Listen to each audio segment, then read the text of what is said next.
Hello viewers, আমি engineer বিনয় বলছি। আজকে আমরা আপনাদেরকে দেখাবো যে সিঁড়ির টাইলস করার সময় কোন বিষয়গুলো লক্ষ্য রাখা উচিত এবং কিভাবে হচ্ছে সিঁড়ির টাইলস করলে সবচেয়ে সুন্দর হয়। দেখুন, এখানে আমরা কিছু বিষয় নিয়ে আগে কাজ করেছি।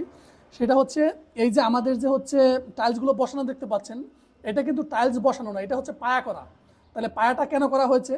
এই যে দেখবেন যে রেলিংগুলো বসানো হয়েছে, এই রেলিংগুলোর সাথে যাতে হচ্ছে আমার টাইলস এবং রেলিংয়ের এই যে নিচের যে তলাটা আছে, এই যে দেখতে পাচ্ছেন যে নিচের যে তলাটা আছে, এই তলাটার সাথে টাইলসের যাতে সামঞ্জস্যটা ঠিক থাকে। অনেক সময় দেখবেন কি যে এই রেলিংয়ের নিচের অংশের সাথে টাইলসটা ভালো মিলছে না, আপনার হচ্ছে উঁচু নিচু থাকে। তো এই টেকনিকটা খুবই জরুরি এবং এইটা হচ্ছে ইঞ্জিনিয়ারিং একটা টার্ম, যে আমার হচ্ছে এই সিঁড়িতে টাইলস করতে হলে আগে উচিত এইভাবে সুন্দর মতো একদম দেখেন, আমরা উপর থেকে আগে হচ্ছে আপনার হচ্ছে পায়া করে নিয়েছি। দেন এখন এই পায়া অনুযায়ী হচ্ছে আমরা টাইলসটা হচ্ছে ফিটিং করব। তাহলে কি হবে, আপনার হচ্ছে টাইলসের লেভেলটাও সুন্দর থাকবে